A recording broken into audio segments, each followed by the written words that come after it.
Huawei പ്യൂര 70 phone just ഒരു short review ആണ്. Unbox ചെയ്തിട്ട് നോക്കാം ബോക്സിൻ്റെ കൂടെ എന്താ വരുന്നതെന്ന്. പ്യൂര 70 ആണ്.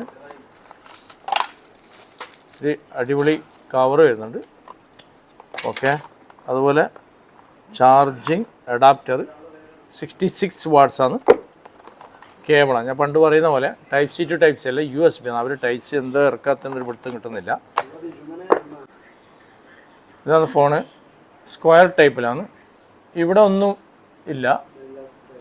ഇവിടെ സ്റ്റീരിയോ സ്പീക്കർ ഉണ്ട്, നോയിസ് ക്യാൻസൽ മൈക്കും ഉണ്ട്, ടൈപ്പ് സി ആണ്, സിം ട്രേ, ഇവിടെ വോളിയം ബട്ടൺസ്, പവർ ബട്ടൺസ്, ഇവിടെ അതുപോലെ തന്നെ മൈക്കുണ്ട്. മാറ്റ് ഫിനിഷിംഗ് ആണ് വരുന്നത്. അടിപൊളി നല്ല മാറ്റിംഗ് ഫിനിഷാണ്.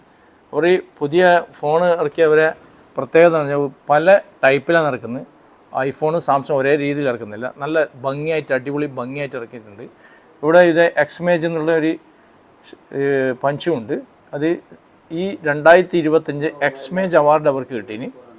അപ്പോൾ ഇതാണ് ഫോണ്. ഫ്രണ്ട് വ്യൂ 6.6 ഇഞ്ച് സ്ക്രീനാണ് വരുന്നത്. അതുപോലെ തന്നെ 1 ബില്യൺ കളർഫുൾ ഡിസ്പ്ലേ, നല്ല അത്യാവശ്യം കളർ ഉണ്ട്. DR 120 റിഫ്രഷ് റേറ്റ് വരുന്നുണ്ട്. അതുപോലെ തന്നെ പീക്ക് ടൈമിനൊക്കെ നല്ല പ്രകാശത്തോടുകൂടി ഡിസ്പ്ലേ നിങ്ങൾക്ക് കാണാൻ പറ്റും വെയിലത്തൊക്കെ. അതാണ് കമ്പനി പറയുന്നത്. നല്ല അടിപൊളി ഡിസ്പ്ലേ വ്യൂ ആണ്. ടോട്ടലി 207 ഗ്രാമാണ് വരുന്നത്. അതുപോലെ തന്നെ ഇതിൻ്റെ പ്രൊട്ടക്ഷൻ കൂളിംഗ് ഗ്ലാസ് 2 ആണ്. പിന്നെ നല്ല പ്രൊട്ടക്റ്റുള്ള അടിപൊളി ഗ്ലാസ് ആണ്. വീണാൽ പൊട്ടൂല എന്ന് പറയുന്നത്. 9000 കിരിയൻ 9000 S1 ആണ് പ്രൊസസ്സർ വരുന്നത്, ചിപ്സെറ്റ് വരുന്നത്. CPU octa കോറാണ്. പ്ലാറ്റ്ഫോം U1i 14.2 ആണ്. അതുപോലെ തന്നെ ഇത് 512 GB വരുന്ന 250 GB. ഇതിപ്പോൾ 250 GB 12 GB റാമാണ്. ഇത് ടോട്ടൽ 207 ഗ്രാമെന്ന് വരുന്നുള്ളൂ. വെയിറ്റും കുറവാണ്. അതുപോലെ ക്യാമറയാണ് ഹൈലൈറ്റ്. ക്യാമറ വരുന്നത് 50 mega pixel wide angle shoot ചെയ്യാൻ പറ്റും. അതുപോലെ തന്നെ 12 mega pixel telephoto, Periscope telephoto, അതുപോലെ 13 മെഗാ പിക്സൽ അൾട്രാ വൈഡ്. അതുപോലെ ഫീച്ചർ വരുന്നത് laser auto focus, spectrum sensor, LED flash ഉണ്ട്, 4K വീഡിയോ. അതുപോലെ 13 മെഗാ പിക്സൽ ഫ്രണ്ട് ക്യാമറ ഉണ്ട്, 30 മെഗാ പിക്സൽ സെൽഫി, 4K സപ്പോർട്ടാണ്. ക്യാമറയ്ക്ക് നല്ല റിസൾട്ടാണ് വരുന്നത്. സാംസങ് ഐഫോണ് ഒരേ കോപ്പി ലെവലിൽ വരുന്ന പോലെയല്ല, നല്ല റിസൾട്ടാണ്. പിന്നെ ചില ഫോണുകളുണ്ട് ലൈക്ക ലെൻസ്, അത് സാറ്റലൈറ്റ് പിടിപ്പിക്കുന്ന ആ ഒരു ക്യാമറ ഉണ്ട്. സാറ്റലൈറ്റ് വരുന്ന ആ ക്വാളിറ്റി ഉള്ള ഒരു ക്യാമറ ഉണ്ട്. ആ ലെൻസാണ്, അതിനാണ് ലൈക്ക ലെൻസ്. അത് ലൈക്ക ലെൻസ് ഇഷ്ടംപോലെ ഉണ്ട്.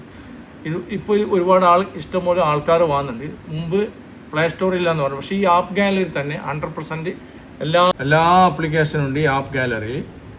മുമ്പ് 92 വരെ 95 ഇങ്ങനെയൊക്കെയാണ്. ഇപ്പോൾ എല്ലാ ആപ്ലിക്കേഷനും ഉണ്ട്. ഇപ്പോൾ എടുത്ത ഉടനെ ഇത് ഇൻസ്റ്റാൾ ചെയ്യാൻ പറയുന്നത്. എല്ലാം ഇൻസ്റ്റാൾ ചെയ്തിട്ട് എല്ലാ ആപ്ലിക്കേഷനും വരുന്നുണ്ട്. അത് എല്ലാ ബാങ്കിൻ്റെ ആപ്ലിക്കേഷനും അതുപോലെ എല്ലാം കിട്ടുന്നുണ്ട്. അതുപോലെ തന്നെ ഈ യൂട്യൂബ് കിട്ടാൻ വേണ്ടി ഇവിടെ ഒരു ആപ്ലിക്കേഷൻ്റെ പേരുണ്ട്, G Box എന്നത്. ഇത് ഓപ്പൺ ആയി കഴിഞ്ഞാൽ ഇതിനുള്ളിൽ തന്നെ നിങ്ങൾക്ക് യൂട്യൂബും കാര്യങ്ങൾ കംപ്ലീറ്റ് ഉണ്ട്. ആ ഒരു ജസ്റ്റ് ഒരു ഇതേ ഉള്ളൂ. ബാക്കിയെല്ലാം ഓവറോൾ ബാറ്ററി കപ്പാസിറ്റി ഉണ്ട്. 4900 mAh ബാറ്ററി കപ്പാസിറ്റി ഉണ്ട്. ഇതിൻ്റെ വില ഇപ്പം വരുന്നത്, ഇറങ്ങിയവിടെ നല്ല വില ഉണ്ടായിരുന്നു, 1490, അതായത് 35,000 രൂപയാണ് വരുന്നത്. നല്ല ഫോണാണ്. നല്ല ഫിനിഷിങ്, ഡിസൈനൊക്കെ നല്ല രസമുള്ള ഡിസൈനാണ്. ഹാങ്കിങ് കാര്യങ്ങളല്ല. അതുപോലെ തന്നെ പ്രൊസസ്സർ ഹുവാവിൻ്റെ തന്നെ നല്ല പ്രൊസസ്സറാണ്. കിരിയൻ ആയതുകൊണ്ട് ഹാങ്കിങ്ങോ ഗെയിം കളിക്കാനൊക്കെ നല്ല പ്രൊസസ്സർ. ബാക്ക്ഗ്രൗണ്ടിൽ എത്ര ആപ്ലിക്കേഷൻ എണ്ണായാലും ഹാങ്കിങ് ആകുന്നില്ല, ചൂടാകുന്നില്ല. നല്ല ഫോണാണ്. നിങ്ങൾക്ക് പിന്നെ ജസ്റ്റ് ഒരു റിവ്യൂ ആണ്. നിങ്ങളാണ് തീരുമാനിക്കേണ്ടത് ഏതാ ഫോൺ വേണ്ടത്. ജസ്റ്റ് റിവ്യൂ പറഞ്ഞതേ ഉള്ളൂ. നിങ്ങൾക്ക് തീരുമാനിക്കാം നിങ്ങൾക്ക് ഏത് വേണം. Thank you for watching video.